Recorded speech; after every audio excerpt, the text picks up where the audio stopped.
La petite fille était assise dans son fauteuil roulant, tout son corps tremblant, tandis qu'un bol de soupe chaude au potiron était versé directement sur sa tête par sa belle-mère. Des larmes coulaient sur ses joues alors qu'elle sanglotait de douleur et suppliait. Maman, c'est trop chaud, ça fait tellement mal. À cet instant précis, la porte s'ouvrit à la volée. Son père, le millionnaire, se figea sur place, la boîte cadeau glissant de sa main, en voyant sa fille dans cet état horrible. Il ne put prononcer qu'une seule phrase qui laissa tout le monde dans la pièce sans voix. Avant de commencer, veuillez laisser un commentaire sur cette histoire et nous donner une note de 1 à 10. Est-ce que tout va bien? S'il y a quelque chose que vous aimeriez partager, je suis toujours là pour écouter.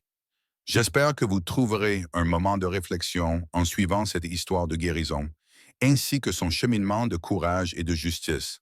Le grand hall du manoir Rockefeller brillait d'une lumière éclatante.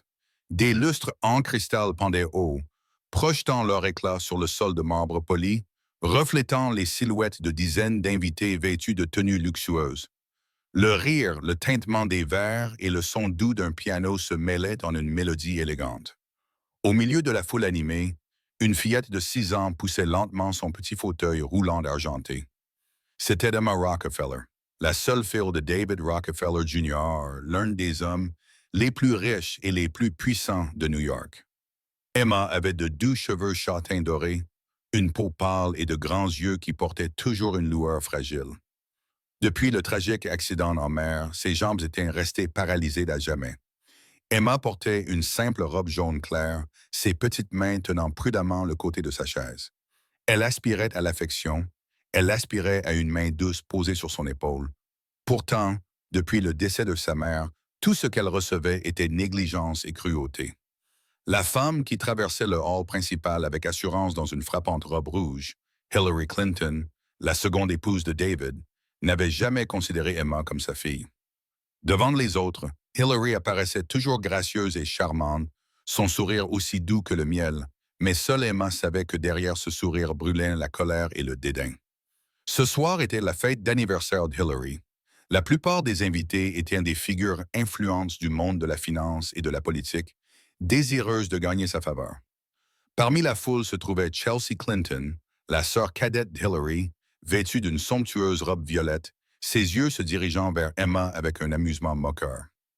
Marchant à côté de Chelsea se trouvait son mari Mark Medzwinski, en costume bleu, sa bouche ne cessant jamais de laisser échapper des remarques grossières et narquoises. Emma essaya de se diriger vers la table du buffet pour prendre un verre d'eau. La foule dense rendait difficile la manœuvre de sa petite chaise. Soudain, la roue droite s'accrocha à l'ourlet long de la robe rouge d'une invitée proche. Un bruit de déchirure retentit. Le verre de vin rouge dans la main de l'homme se renversa, se répandant sur le tapis blanc immaculé et laissant une tache cramoisie éclatante. Le hall entier se tut pendant quelques secondes, puis des dizaines de regards se tournèrent d'un coup vers la petite fille. Emma se figea, ses petites mains agrippant fermement la coudoir, son cœur battant dans sa poitrine. Hillary s'avança rapidement, son doux sourire toujours fixé pour que la foule le voie. Elle se pencha, sa voix juste assez forte pour que ceux qui étaient proches l'entendent. « Chérie, tu es encore maladroite. » Les mots semblaient tendres, mais ses yeux brûlaient de fureur, comme si elle souhaitait réduire l'enfant en cendres sur place. Emma trembla et murmura. « Je suis désolée, je ne voulais pas. » Ses petits doigts se serrèrent si fort contre la chaise qu'ils devinrent blancs. Elle se força à lever les yeux vers Hillary, mendiant silencieusement son pardon, même si au fond d'elle, elle savait qu'il ne viendrait jamais. Hillary se pencha plus près, murmurant de manière à ce que seule Emma puisse l'entendre. « Petite malédiction, tu m'humilies toujours devant tout le monde. » Sans un mot de plus, elle se retourna, prit un bol de soupe au potiron fumante sur la table du banquet et le jeta soudainement directement sur la tête d'Emma. Le bruit d'une cuillère en métal suivit alors qu'elle heurtait le sol. La soupe chaude se répandit le long de ses mèches châtain doré, s'infiltrant dans le col de sa robe et dégoulinant sur ses petites épaules. Rockefeller gâte sa nouvelle épouse, qui oserait interférer? Chelsea éclata de rire, pointant directement Emma. « Mon Dieu, cette fille est vraiment la malédiction de la famille Rockefeller », ajouta Mark Medzwinski. « On dirait que cette famille est sur le point de faire face au malheur en gardant une fille handicapée sous leur toit. Le son des rires moqueurs se mêla au reniflement discret d'Emma. Elle essaya d'essuyer la soupe qui coulait sur son visage avec ses petites mains tremblantes, mais cela ne fit que l'étaler davantage, rendant tout pire. Hillary se tenait droite, son sourire séduisant intact, comme si ce qu'elle venait de faire n'était rien de plus qu'une simple discipline. Ses yeux balayèrent la pièce, ne voyant aucun invité assez courageux pour objecter, et son expression devint encore plus triomphante. Emma baissa la tête, ses cheveux trempés collés à ses joues, les larmes coulant sans interruption. Elle n'osait regarder personne, murmurant seulement d'une voix brisée. « S'il vous plaît, ne me détestez plus. Je serai sage. » À ce moment, la porte d'entrée s'ouvrit avec fracas, le bruit résonnant à travers le hall. Tout le monde tourna la tête. Un homme grand entra, tenant une petite boîte cadeau soigneusement emballée dans du papier argenté. Son visage était sévère, portant l'assurance d'un homme d'affaires prospère. C'était David Rockefeller Jr., maître du manoir, qui était rentré plus tôt de son voyage pour surprendre sa seconde épouse. Mais la surprise ne quitta jamais ses mains. La vue devant lui le figea sur place. Il s'arrêta net, la boîte faillit glisser de ses doigts. Ses yeux étaient fixés sur Emma, sa fille, tremblante, trempée dans la soupe au potiron, ses yeux larmoyants baissés vers le sol. L'air devint épais et lourd. Les rires s'éteignirent instantanément. Hillary tressaillit pendant une seconde, puis se remit rapidement, se masquant d'un doux sourire alors qu'elle s'avançait pour s'expliquer. Mais David ne put prononcer un seul mot. La boîte cadeau tremblait dans sa poigne, mais c'était de son cœur qu'il avait été véritablement brisé.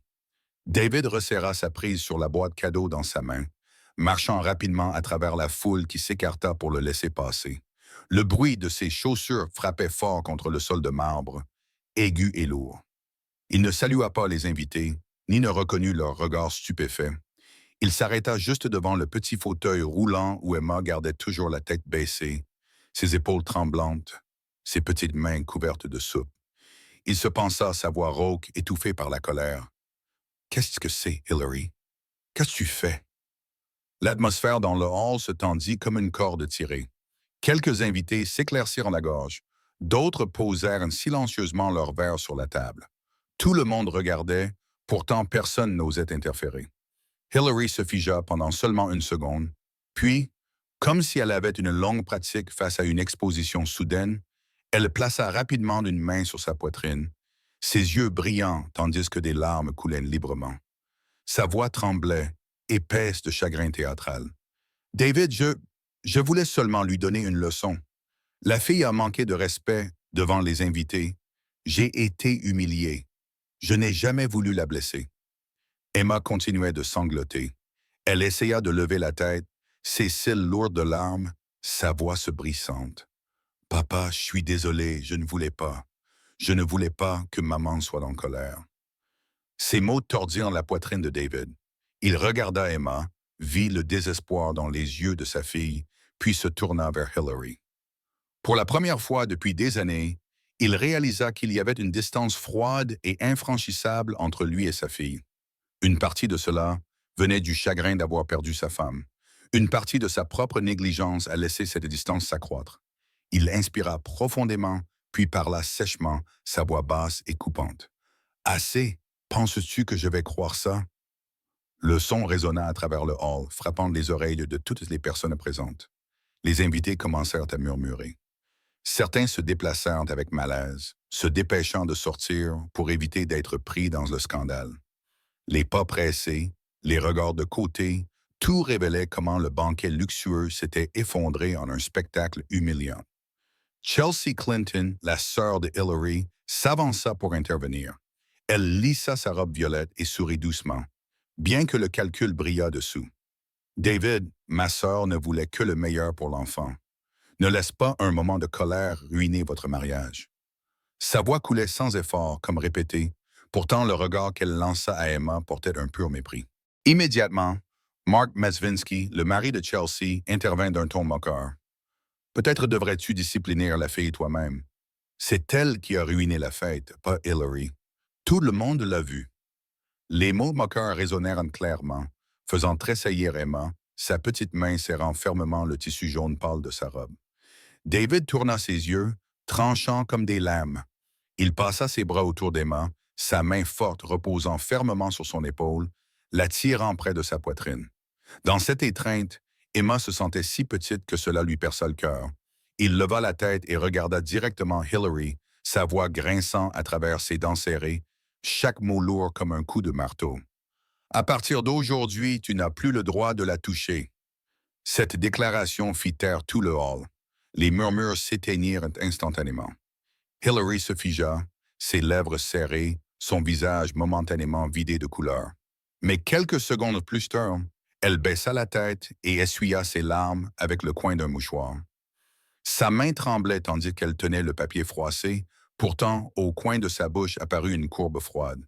Elle murmura assez doucement pour que seul Chelsea puisse l'entendre. « Tu vas payer pour ça. » À cet instant, Emma releva la tête. Ses yeux rencontrèrent ceux de Hillary et elle sut que le cauchemar était loin d'être terminé. David marcha rapidement dans le long couloir, la boîte cadeau toujours fermement serrée dans sa main, n'étant plus qu'un objet insignifiant. La porte de la chambre grinça doucement en s'ouvrant. Il se pensa, soulevant doucement sa fille du fauteuil roulant pour la poser sur le lit, l'enveloppant dans la couette douce. Emma tremblait. Ses cheveux châtains dorés étaient humides et collants, portant encore la faible odeur de soupe au potiron. David trempa une serviette dans de l'eau chaude et essuya lentement ses cheveux. Sa main trembla lorsqu'il vit son cuir chevelu rougi, marqué et douloureux. Il essaya de garder sa voix stable, même si sa respiration devenait lourde. « Papa va être doux, Emma. N'aie pas peur. » Emma serra ses lèvres, trop effrayée pour crier. Lorsque la serviette toucha une des plaques rouges, elle gémit et murmura doucement. « Papa, ne sois pas en colère contre maman. Si tu la quittes, elle me détestera encore plus. » David se figea, sa main se resserrant autour de la serviette. Il s'assit sur le bord du lit, tendant la main pour tenir sa petite main. Sa voix se brisa, basse et lourde. « Non, Emma, rien de tout cela n'est ta faute. C'est moi. C'est moi qui suis à blâmer. Je t'ai laissé seule trop longtemps. Je t'ai laissé souffrir toute seule. » Des larmes tombèrent de ses yeux pour la première fois depuis de nombreuses années. Emma cligna des yeux en voyant ses larmes et laissa échapper un faible soupir, comme réconfortée. Elle se rapprocha, posant sa tête contre sa poitrine, murmurant avec lassitude. « Tout ce que je veux, c'est que tu sois ici avec moi. » David serra fortement sa fille, sentant sa poitrine se briser en morceaux. Il savait que tout ce qui était terrible ce soir n'était que le début. Pendant ce temps, à l'étage le plus bas du manoir, une autre porte claqua. Dans une pièce privée décorée de spiritueux importés coûteux, Hillary se tenait devant la coiffeuse, ses lèvres peintes d'un rouge profond, ses yeux brûlant toujours de rage. Elle souleva un verre de vin et le jeta au sol. Le bruit du verre brisé résonna fortement. David ose la choisir, elle, une enfant handicapée, au lieu de moi. La voix de Hillary sortit dans un grognement dur, ses yeux froids et vifs. Je vais lui faire voir à quoi ressemble vraiment l'enfer. Chelsea, la sœur de Hillary, était allongée sur un fauteuil. C'était une femme frappante, toujours vêtue de robe glamour, mais derrière son sourire se cachait la malice. Croisant les bras, elle inclina la tête et dit « Ne t'inquiète pas, ma sœur, j'ai un moyen. La presse ne le laissera pas s'en tirer. Nous connaissons un reporter de tabloïd et avec un seul titre sensationnel, la réputation de David sera traînée au fond. » Mark Medzwinski, le mari de Chelsea, se tenait près de la fenêtre, allumant une cigarette et exhalant un filet de fumée moqueur.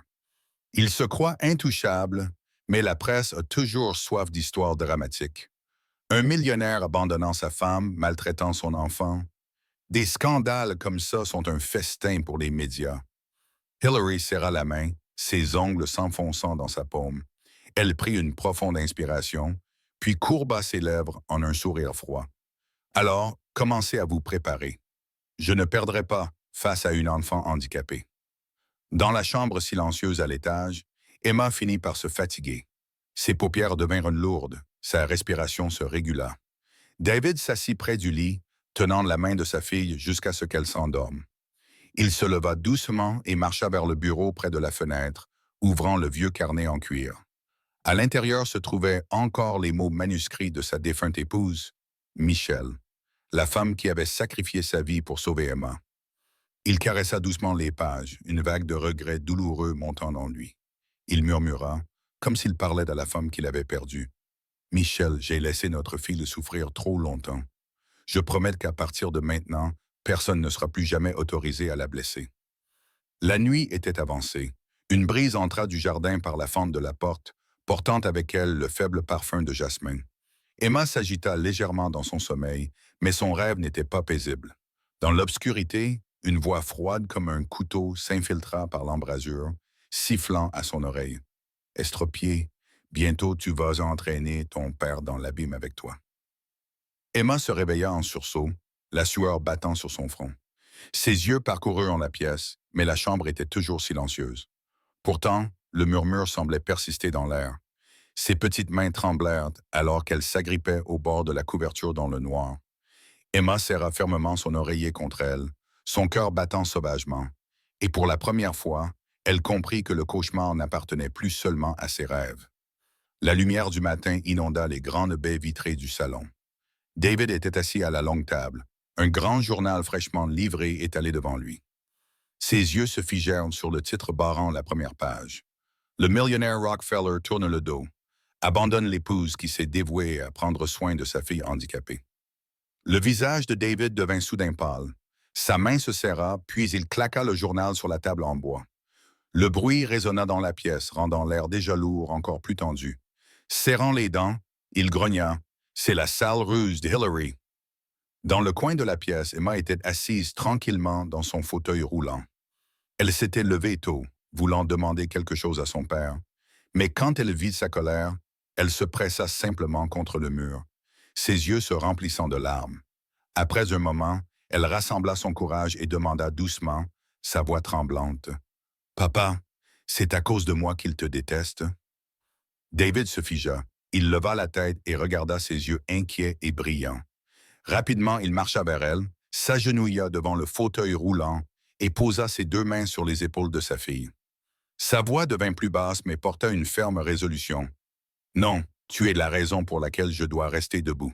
Je ne laisserai plus jamais personne t'utiliser pour me détruire. » Emma se mordit la lèvre, les larmes coulèrent sur ses joues, mais dans son cœur, une faible lumière vacilla. Elle hocha doucement la tête puis se pencha contre son père, sentant que pour la première fois, ses bras étaient l'endroit le plus sûr au monde.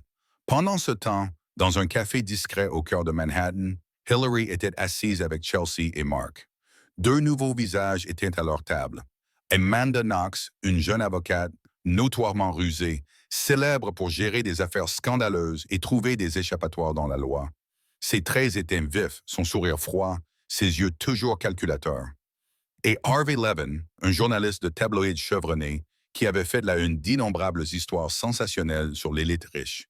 Il était vêtu simplement, mais son regard astucieux et son sourire sournois suggéraient qu'il pouvait déjà sentir l'argent dans cette affaire. Harvey souleva sa tasse de café, prit une gorgée, puis gloussa. « Le public adore ce genre d'intrigue. Un mari riche abandonnant une épouse dévouée et une fille handicapée. Un matériel de titre parfait. Rockefeller aura l'air d'un méchant sans cœur, tandis que Madame Hillary, il marqua une pause, jetant un regard chargé à Hillary, deviendra la femme trahie, une victime pitoyable.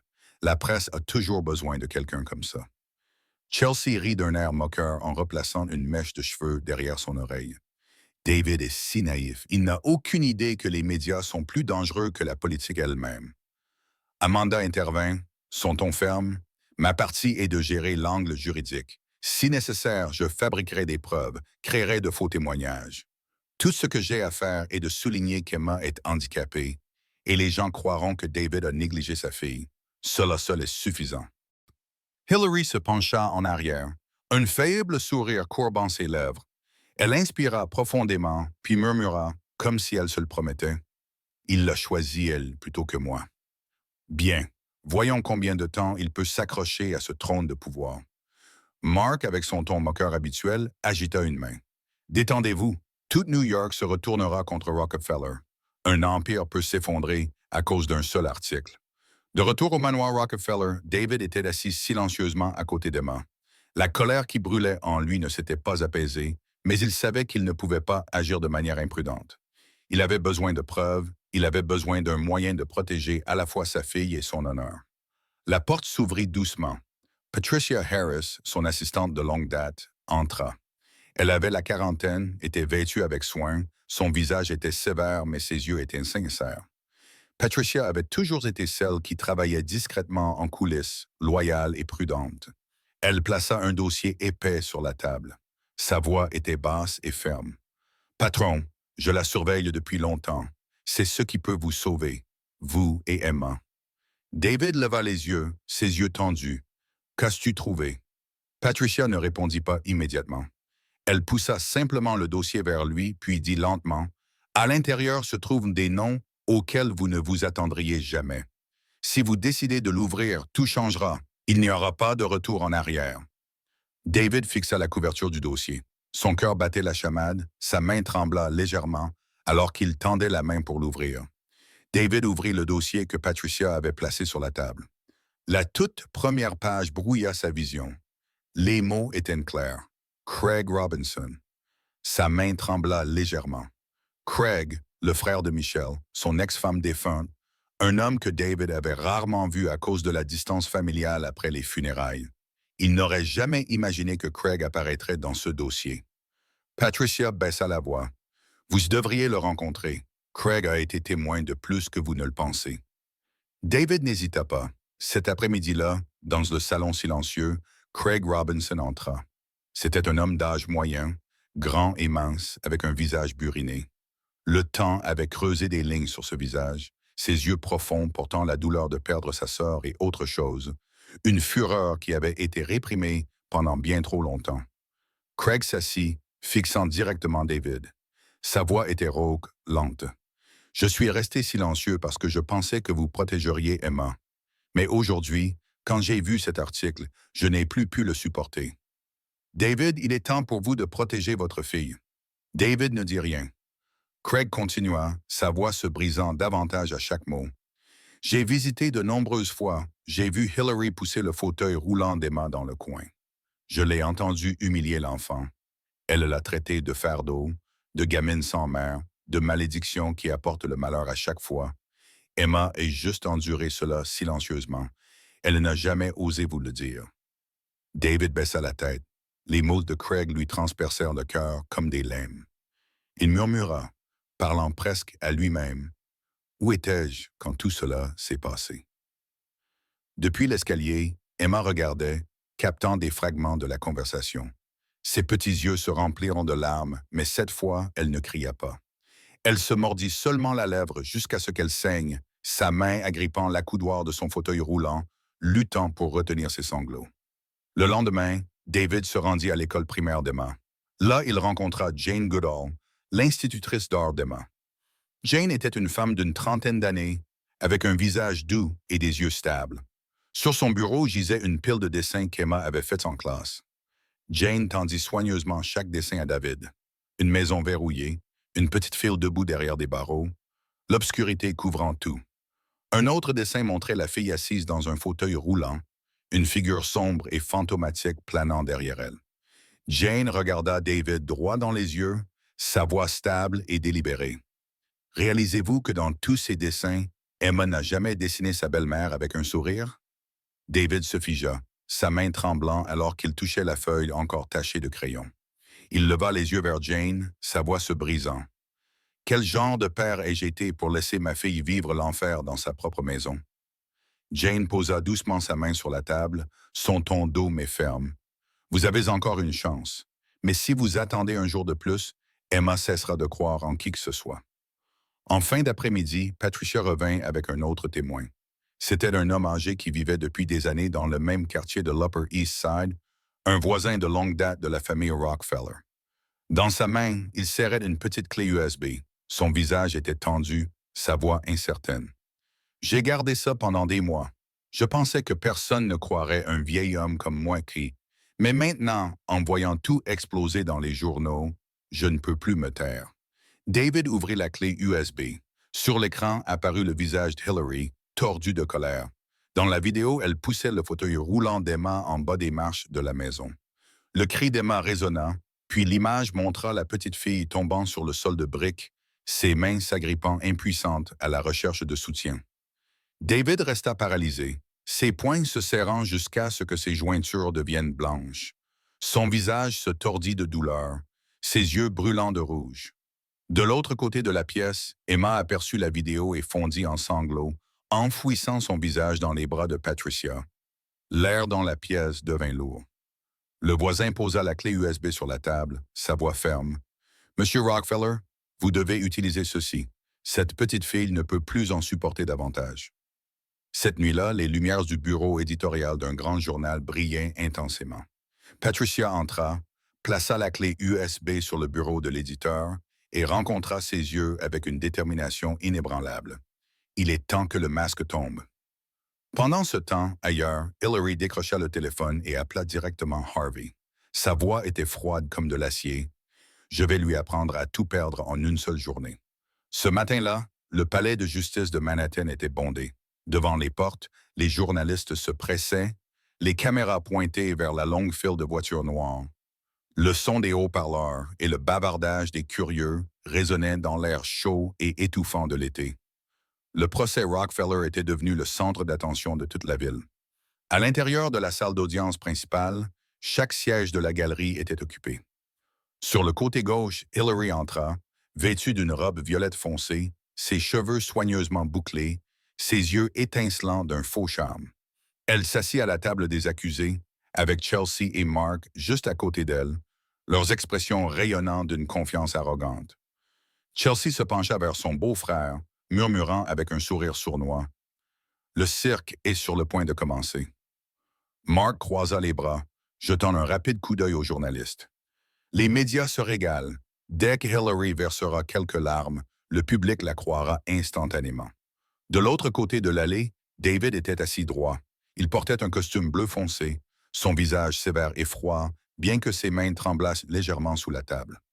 À côté de lui était assis l'avocat Michael Stern, un homme d'âge moyen connu pour son intégrité, quelqu'un qui acceptait rarement des affaires impliquant l'élite fortunée, mais cette fois, il avait accepté.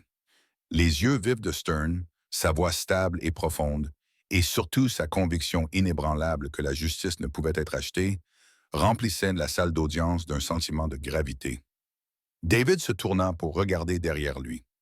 Emma était assise dans son fauteuil roulant parmi les spectateurs. La petite fille portait une robe jaune pâle, ses mains agrippant fermement les jantes des roues. Ses yeux vacillaient d'anxiété et de détermination.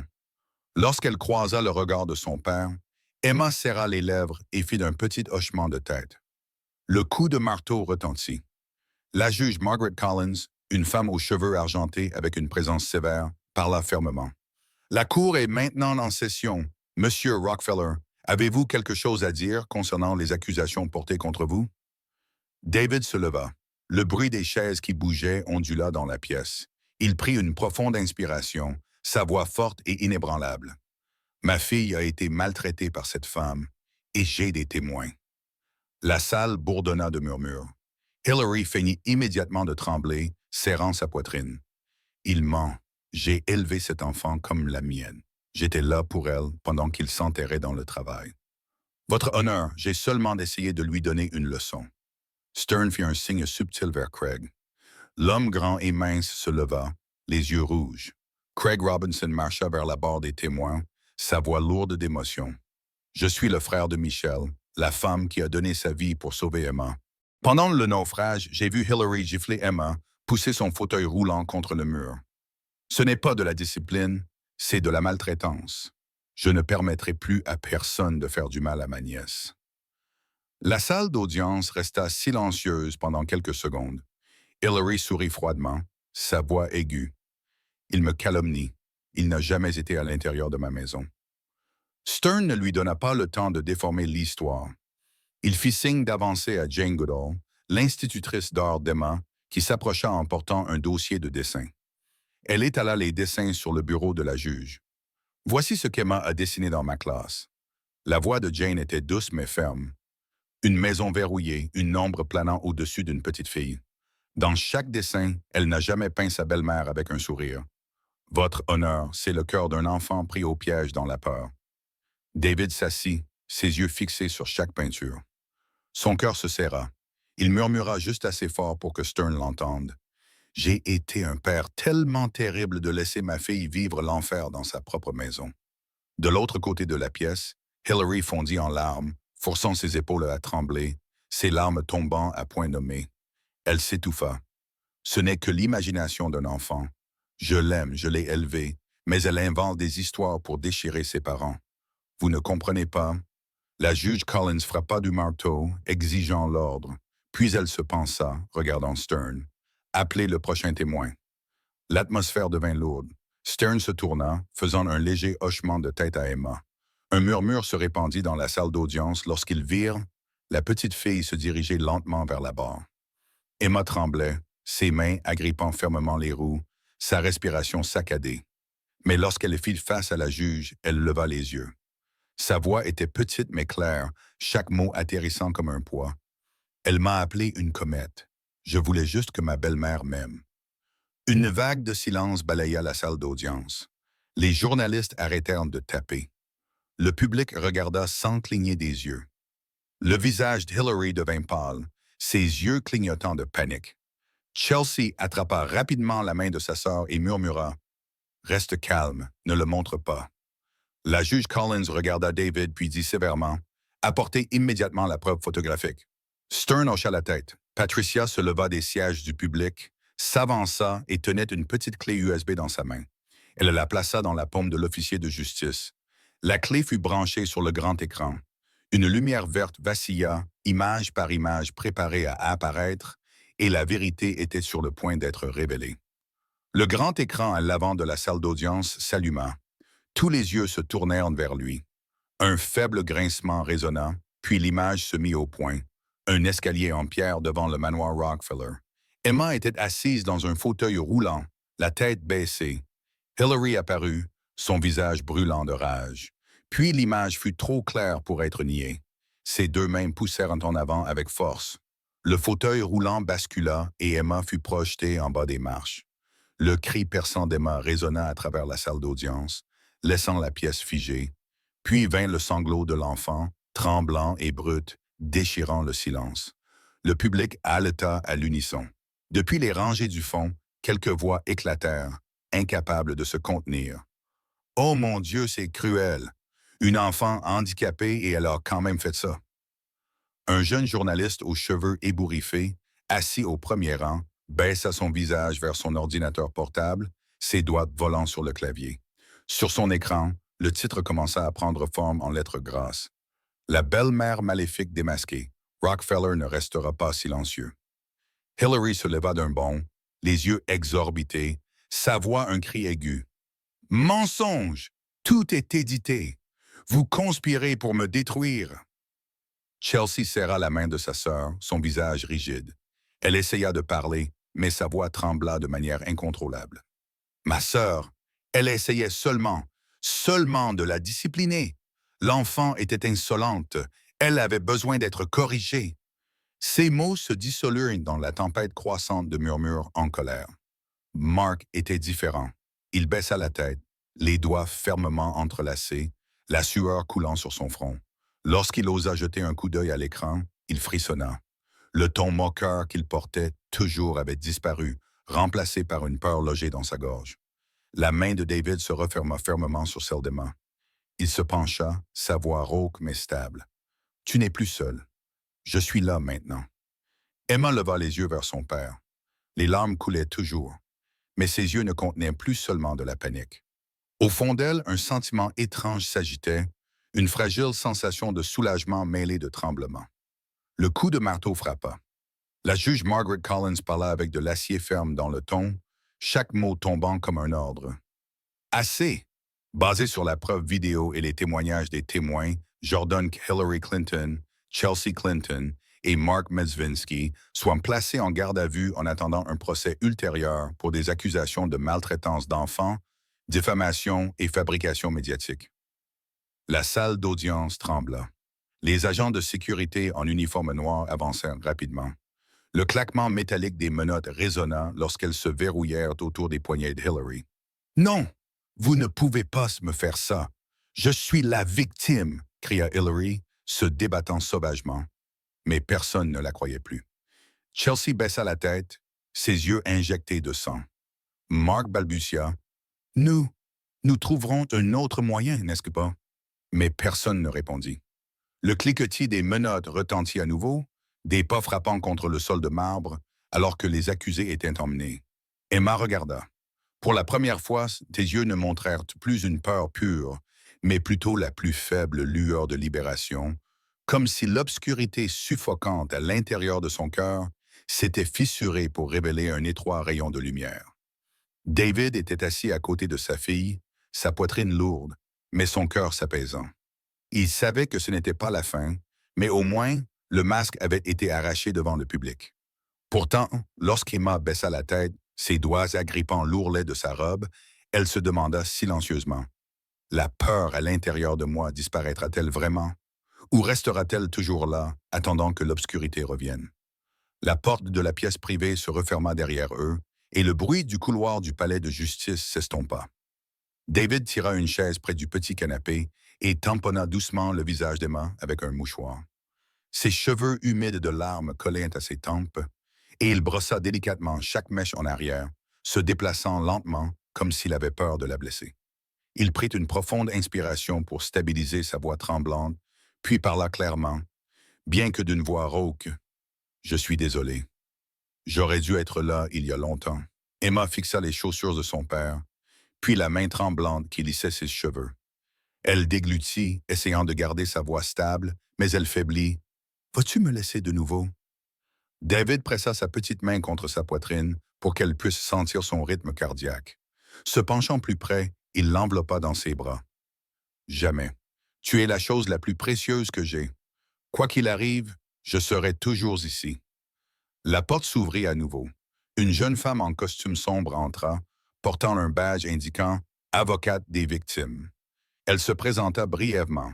« Je m'appelle Maya Lewis. Je suis l'avocate des victimes du tribunal.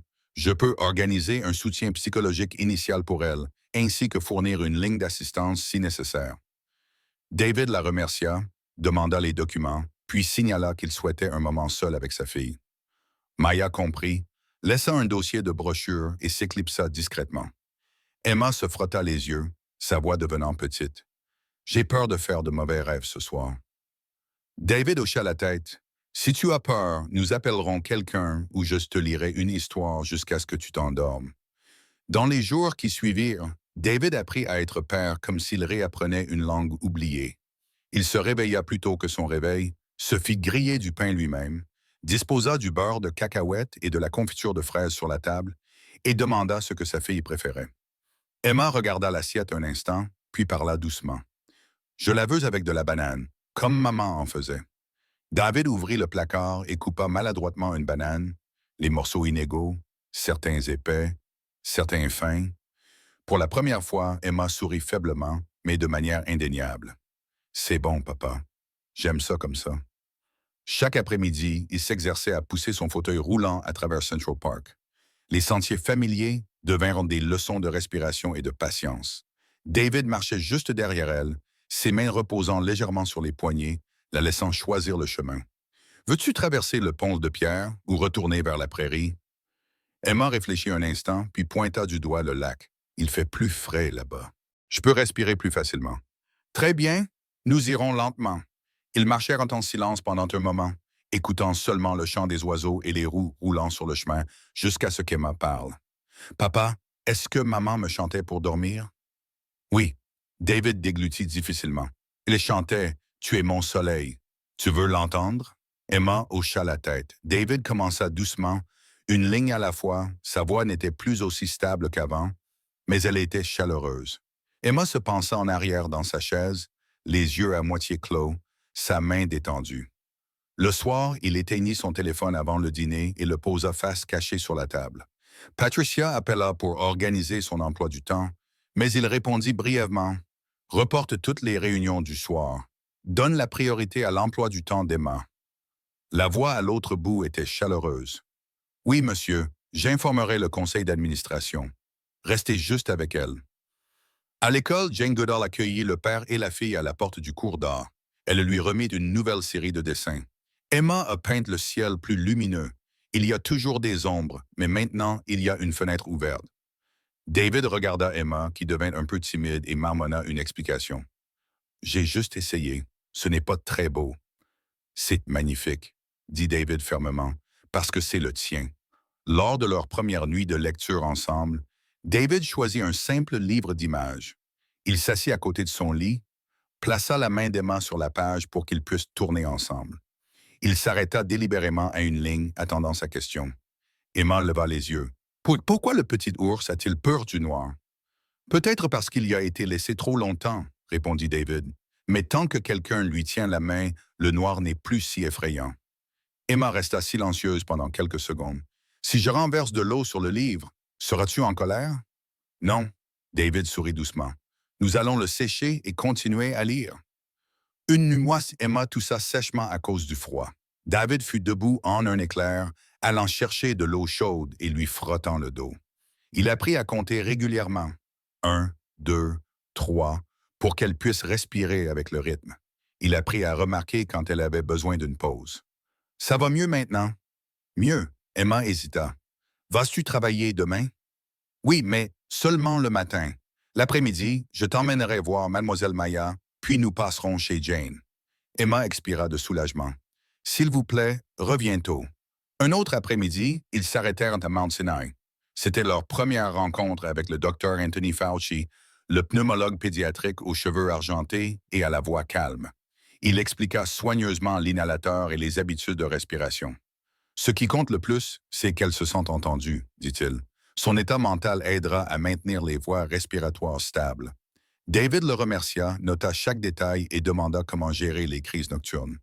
Emma les regardait tous les deux, sentant que personne ne l'oubliait dans la conversation. Sur le chemin du retour, David n'alluma pas la radio. Il partagea quelques petits souvenirs de Michel, évitant la tragédie de la manière dont on ouvre une fenêtre juste assez pour laisser entrer la lumière. À l'époque, ta maman faisait des crêpes en forme d'étoile. Elle disait que chacune était un souhait. Emma rit, les yeux écarquillés. Peux-tu en faire demain? J'essaierai, mais je ne peux pas promettre qu'elles seront aussi jolies que les siennes. Elles n'ont pas besoin d'être jolies. Emma inclina la tête. Elles doivent juste être les tiennes. Alors qu'ils passaient devant le lac, une rafale soudaine emporta l'écharpe d'Emma. Elle sursauta, regardant instinctivement après elle. David était déjà debout contre le vent, la ramassant, l'époussetant et la lui remettant autour du cou. Il ne dit pas grand-chose, il l'attacha juste fermement et toucha légèrement son épaule. De ce geste, Emma comprit que certaines protections sont silencieuses mais inébranlables. Cette nuit-là, David débarrassa la table et fit la vaisselle, toujours maladroit. L'eau éclaboussa, mouillant la manche de sa chemise. Emma était assise sur la chaise de cuisine, riant. Son rire était léger et mince comme un fil. « Tu as besoin d'un tablier, dit-elle, et d'un professeur de cuisine. Est-ce que tu acceptes les étudiants plus âgés? Répondit David. Emma cala son menton, hochant la tête. Je prends mes honoraires en crêpes, en forme d'étoile. Il y eut des silences plus longs que les mots. Emma dessina une autre maison, cette fois avec une porte s'ouvrant sur le jardin. David s'assit derrière elle, ne dirigeant pas, ne corrigeant pas, demandant seulement petit à petit ce qu'elle voulait. À la fin, elle coloria une fenêtre en jaune. « Les lumières sont allumées pour que tu puisses trouver le chemin de la maison, » expliqua Emma. Cette nuit-là, avant d'éteindre les lumières, David s'assit sur le bord de son lit, comme si c'était un nouveau rituel. Il ne regarda pas son téléphone, ne se pressa pas, attendit juste sa dernière question de la journée. Emma se tourna, remonta la couverture jusqu'à sa poitrine, fixa le plafond pendant longtemps. Puis elle le regarda, sa voix petite mais claire.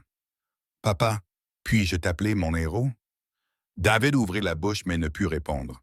Sa gorge se serra, ses yeux brûlèrent. Il se contenta de hocher fermement la tête, puis se pencha, pressa sa main sur son front et la garda là, comme une promesse sans parole.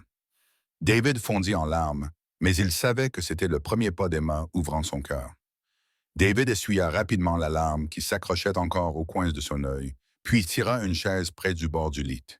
Il ajusta la couverture d'Emma, tamisa la lumière et baissa la voix, comme s'il avait peur de briser quelque chose de fragile. « Si tu veux, je te parlerai de ta mère, de ce jour-là. » Emma fit le plus faible des hochements de tête. Sa petite main chercha celle de son père et la serra fermement. David prit une longue inspiration, essayant de garder sa respiration stable, puis commença avec seulement ce qui était nécessaire. Ce jour-là, la mer n'a pas tout de suite été agitée, dit-il, ses yeux lointains, comme s'il voyageait à travers la mémoire. Mais les vagues devenaient de plus en plus hautes. Les gens se poussaient pour attraper les gilets de sauvetage. Je tâtonnais, mes mains tremblaient si fort que je ne pouvais pas défaire une boucle. Ta mère était étrangement calme. Elle t'a mis un chapeau, t'a enveloppé dans une écharpe, t'a murmuré quelque chose à l'oreille que je n'ai pas pu entendre à cause du vent hurlant. Emma serra les lèvres, sa main se resserrant légèrement. David marqua une pause, puis continua. Il ne restait qu'un seul gilet de sauvetage. J'ai essayé de l'attraper pour toi, mais avant que je ne puisse l'attacher, le navire a fortement basculé. J'ai paniqué, trébuchant comme un homme ayant perdu ses repères. Ta mère t'a tenu, m'a donné un long regard profond, puis a fini d'attacher le gilet pour toi. Elle t'a placé dans mes bras et a dit, assez lentement pour que je comprenne. Vis pour moi. La main d'Emma trembla. Elle étouffa une question, sa voix se brisant. Et qu'est-ce qui s'est passé ensuite, papa? Je t'ai tenu. Je suis tombé lourdement contre le flanc du navire. Ta mère a glissé sur le pont mouillé, mais elle m'a quand même poussé par derrière pour que nous atteignions tous les deux le bateau de sauvetage. Elle n'a pas dit un mot de plus. Elle t'a seulement regardé, toi et moi, comme si elle donnait sa dernière instruction.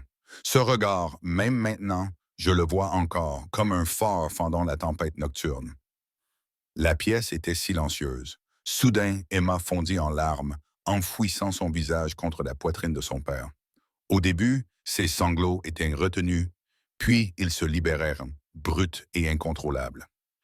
Elle s'accrocha à lui, ses mots trébuchants mais clairs.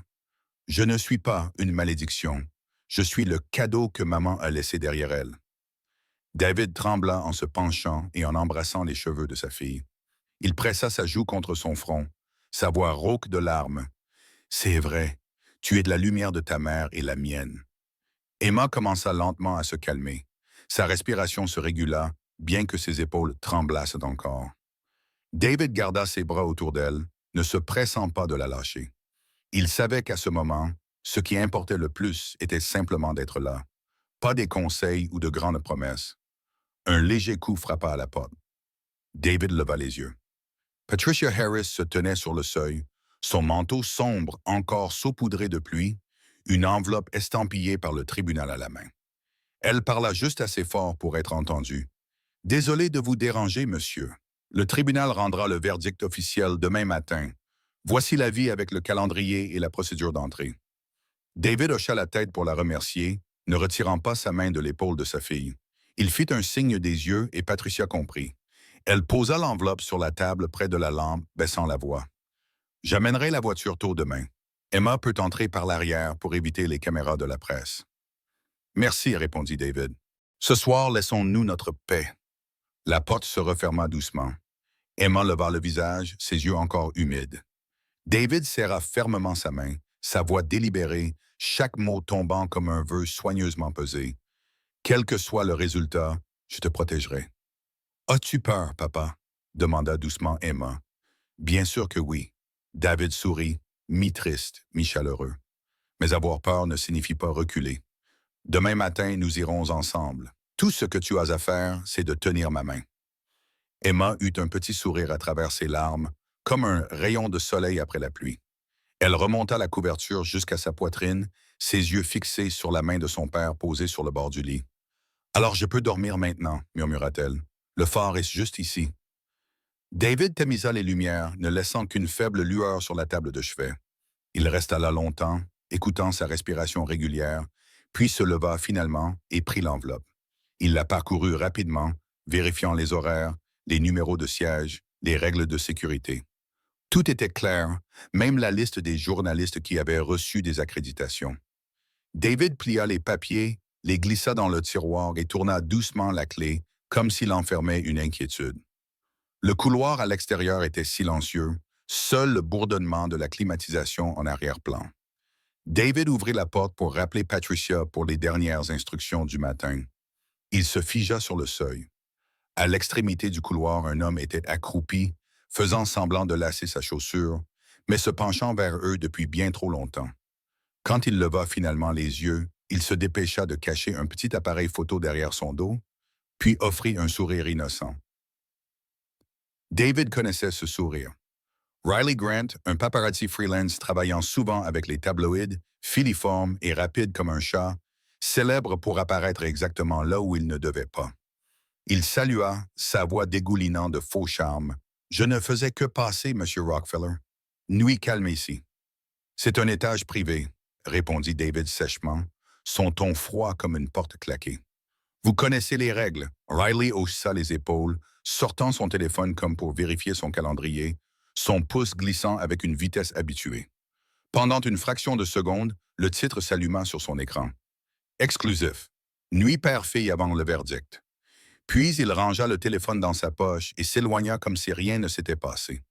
David resta immobile, sa main sur la poignée de porte, pesant s'il devait appeler la sécurité ou préserver la paix pour Emma. Il choisit la seconde option. La porte se ferma, le verrou cliqua doucement. De retour à la chaise, David se calma en comptant les respirations, la même technique que le docteur Fauci avait enseignée à Emma. Il sortit une feuille de papier vierge et écrivit un rappel pour lui-même. Demain matin, utilise la sortie arrière. Garde Emma à portée de main. Regarde-la, pas les caméras. Il plia la note et la glissa dans sa poche comme une petite boussole. Puis il se pencha pour un dernier regard. Emma dormait profondément, un léger sourire effleurant encore ses lèvres. « Le phare, murmura-t-il, n'est pas en mer. Il est juste ici, dans mes mains. » La lumière s'estompa. La ville à l'extérieur brillait toujours, les klaxons hurlaient encore, la presse tournait toujours autour des nouvelles de dernière minute. À l'intérieur de la petite pièce, le père et la fille reposaient dans un silence rare, comme s'ils se tenaient au bord du rivage après une tempête. Quelque part dans le couloir, Riley avait déjà envoyé la première photo, accompagnée d'une note à son éditeur. Pourrait se vendre d'ici le matin. Famille avant le verdict. La bataille pour la justice était presque terminée, mais le combat d'Emma pour la foi ne faisait que commencer. Tôt le matin, David mit un manteau à Emma et poussa son fauteuil roulant dans le couloir silencieux. Patricia marchait devant pour ouvrir doucement la porte arrière, lui rappelant de respirer régulièrement, exactement comme le médecin l'avait recommandé. Emma hocha la tête, resserra sa prise sur l'accoudoir et garda les yeux droits devant elle. Ils passèrent par le garage, prirent l'ascenseur de service et évitèrent la rangée de caméras qui attendaient devant. À l'intérieur de la salle d'audience, la juge Margaret Collins était déjà assise en hauteur sur le banc, son expression calme. La greffière, Mlle Rivera, vérifia la liste et tapota légèrement sur son carnet. Les agents de sécurité escortèrent les accusés. Le cliquetis des menottes était étouffé mais ferme. Hillary tenait son menton haut, bien que ses yeux fussent nerveux. Chelsea essayait d'avoir l'air composé. Mark se tenait légèrement en retrait, les épaules voûtées. David plaça sa main sur l'épaule d'Emma, signalant qu'il était juste là. Elle prit une profonde inspiration et fit un petit hochement de tête. Craig était assis dans la section des témoins, ses mains jointes. Jane était assise à côté de lui, tenant le portfolio d'esquisses d'Emma comme s'il s'agissait de quelque chose de fragile. Le coup de marteau frappa 3 fois. La voix de la juge était basse et ferme, sans un seul mot perdu. Après examen des preuves photographiques, des témoignages des témoins et des arguments présentés, la Cour statue comme suit. Hillary Clinton est reconnue coupable de maltraitance d'enfants, de diffamation et de conspiration pour fabriquer des informations. Chelsea Clinton et Mark Medzwinski sont reconnus complices de diffamation et de dissimulation de preuves. Toutes les personnes liées à la campagne de diffamation seront tenues responsables devant la loi. Chacun est condamné à plusieurs années de prison ainsi qu'à une ordonnance de non-contact avec la victime. Un murmure s'éleva et s'éteignit rapidement. Nora Price, une journaliste d'un journal grand public, tapa un titre sur son ordinateur portable, là dans la salle d'audience. Justice pour la fille Rockefeller. Mademoiselle Rivera remet des documents aux gardes, ses mouvements vifs. Les menottes se refermèrent avec un claquement sec. Hillary tourna la tête et adressa à David un dernier sourire mince, caissant et sec. Personne ne le lui rendit. La juge se pencha en avant, ses yeux rencontrant ceux d'Emma. Elle ne dit rien de plus, fit seulement un petit hochement de tête. Emma répondit par le plus faible des regards, comme un merci qui ne pouvait être prononcé à voix haute. Le coup de marteau frappa de nouveau, clôturant la session. Près des marches latérales, David arrêta le fauteuil roulant. Il s'agenouilla pour être au niveau de sa fille, plaçant ses 2 mains sur les siennes, chaudes et stables. À partir de maintenant, c'est juste nous deux. Emma regarda droit dans les yeux de son père, ses pupilles claires comme du verre. Elle sourit dans sa robe jaune, sa voix plus ferme que jamais. « J'ai seulement besoin de toi, papa. » Patricia drapa un manteau léger sur les épaules d'Emma et attacha le col. Craig donna une tape sur l'épaule de David, sans mot nécessaire. Jane se pencha et murmura « J'attendrai Emma à l'école avec de nouvelles aquarelles. » Emma se tourna vers elle. « S'il vous plaît, apportez les grandes feuilles de papier. »« Bien sûr, » sourit Jane, « pour que nous puissions peindre un ciel plus grand. » Dans les jours qui suivirent, le téléphone de David sonna moins souvent le soir. Il informa le conseil d'administration à l'avance, puis signa la réduction des réunions après les heures de travail.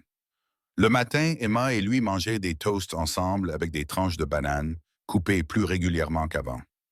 Tandis qu'il étalait le beurre, Emma inclina la tête pour vérifier. « Tout va bien, tu t'améliores. »« Mon professeur est strict, » répondit David. « Elle s'appelle Emma. » Cet après-midi-là, père et fille passèrent 1 heure à peindre.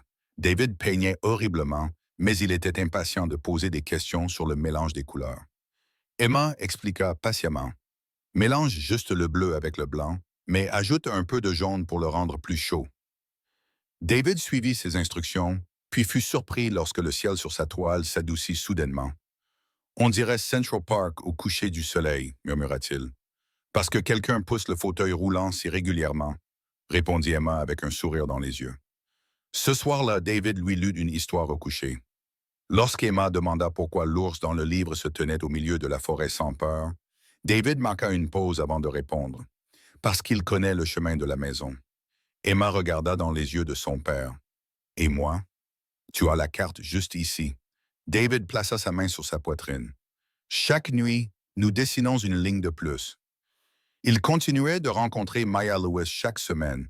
Maya enseignait à Emma comment donner des noms à ses sentiments, comment faire une pause lorsque la peur montait. Dans la salle de conseil, Emma écrivit sur un petit morceau de papier « Peur du noir, appelle-la la grande ombre ». Puis elle plia le papier et le plaça dans une boîte. Maya parla d'une voix aussi légère que soulever une feuille. « Tu ne t'enfermes pas. Tu la mets juste là où tu peux la contrôler. » Ils se retournèrent également à Mount Sinai pour rencontrer le docteur Anthony Fauci pour des mises à jour sur le plan de traitement. Il examina le journal de respiration que David tenait et hocha la tête avec approbation. Rythme stable, moins de tout la nuit. Très bien. David répondit brièvement. Merci, docteur. Nous respecterons le calendrier. Emma leva la main en un salut d'enfant. Je ferai plus d'efforts. Un soir de week-end, David essaya de faire des crêpes en forme d'étoile comme il l'avait promis. La pâte déborda des bords du moule. L'étoile sortit tordue, le résultat déséquilibré. Emma rit toujours comme si elle avait été témoin de magie. C'est beau parce que ce n'est pas parfait. Ça ressemble plus au vrai ciel. David cala son menton sur sa main, regardant la poêle en désordre et soupira. Je ne connais aucune magie à part retourner des crêpes. La magie, c'est que tu sois debout près de la cuisinière, dit Emma. Ça suffit. Il apprit aussi à rester silencieux au bon moment. Quand Emma était assise seule trop longtemps, David s'approchait, mais ne la pressait pas de questions. Il s'asseyait sur le sol, le dos appuyé contre le cadre du lit, posant un ours en peluche sur ses genoux. Quelque temps plus tard, Emma se dirigea seule vers lui en fauteuil roulant. « Je viens de finir de dessiner une nouvelle fenêtre, » murmura-t-elle. « Celle-ci donne sur le jardin. » David hocha la tête. « Demain, nous irons au jardin tôt, à l'aube. » Le ciel était encore strié d'obscurité. David glissa un pull sur les épaules d'Emma et poussa son fauteuil roulant sur le porche arrière. L'herbe était humide de rosée, l'air frais et vivifiant. Il ne décrivit rien, se tint juste derrière elle, les mains fermement sur les poignets, écoutant sa respiration régulière. Emma prit la main de son père, ses petits doigts s'adaptant parfaitement entre les siens. « Papa, aujourd'hui, le ciel est si lumineux. »« Oui, » sourit David. La lumière est arrivée juste à temps. Ils restèrent ainsi pendant un long moment. David regarda le premier rayon de soleil ramper sur le toit. Puis il inclina légèrement la tête et murmura comme s'il parlait à quelqu'un qui se tenait à côté de lui et que lui seul pouvait voir. Michel, je l'ai fait, et je ne lâcherai plus jamais. Emma leva les yeux, ses yeux reflétant une pâle étendue de ciel. Elle appuya son épaule contre la chaise, sa voix douce mais certaine. Papa, je crois que maman est ici avec nous. Personne ne leur répondit, mais la brise agita les feuilles. Une seule feuille tomba dans la paume d'Emma, légère comme un contact. Elle gloussa et la tendit à son père pour qu'il la voie. David ne parla pas. Il serra seulement sa main plus fort. La lumière du soleil se répandit, illuminant leurs deux visages. Le début d'un nouveau voyage. Ce moment n'était pas seulement le point de rupture d'une fête, mais aussi la frontière entre l'obscurité et la lumière. Une enfant fragile avait été humiliée, et un père avait finalement choisi de se tenir du côté de la justice. L'histoire s'est clôturée avec le message que Story for Heart a toujours cru que les méchants seront punis, les bons seront récompensés. La cruauté peut se cacher sous des apparences glamour, mais la vérité et l'amour perdurent bien au-delà de tous les complots. Lorsque le père a dit « À partir de maintenant, c'est juste nous », ce n'était pas seulement une promesse de responsabilité, mais aussi la ligne d'arrivée d'un voyage de rédemption et le début d'histoires sincères, des histoires de guérison que nous voulons partager. Quel détail vous a le plus touché? La supplique en larmes, « Maman, c'est trop chaud », ou la main silencieuse tenue à l'aube finale entre le père et l'enfant? Si vous aviez été dans cette pièce ce jour-là, qu'auriez-vous fait face à l'injustice juste devant vos yeux? Selon vous, qu'est-ce qui aide vraiment un enfant à surmonter une peur durable? La punition de la loi ou la présence constante de l'amour au quotidien? Comment vous sentez-vous aujourd'hui? Si votre journée a été fatigante, rappelez-vous qu'il y a toujours des gens prêts à se tenir à vos côtés. Avez-vous bien mangé? Avez-vous pu vous reposer tôt? Laissez Story for Heart continuer à marcher avec vous, racontant plus d'histoires de guérison, afin que chaque nuit nous traversions l'obscurité ensemble avec une petite lumière. Quel thème aimeriez-vous que nous poursuivions? Le lien entre père et enfant, le courage des enfants ou les moments où la justice prend la parole? Partagez vos réflexions dans les commentaires. Merci d'être ici avec nous, gardant les cœurs au chaud à travers des histoires sincères, des histoires qui touchent véritablement l'âme.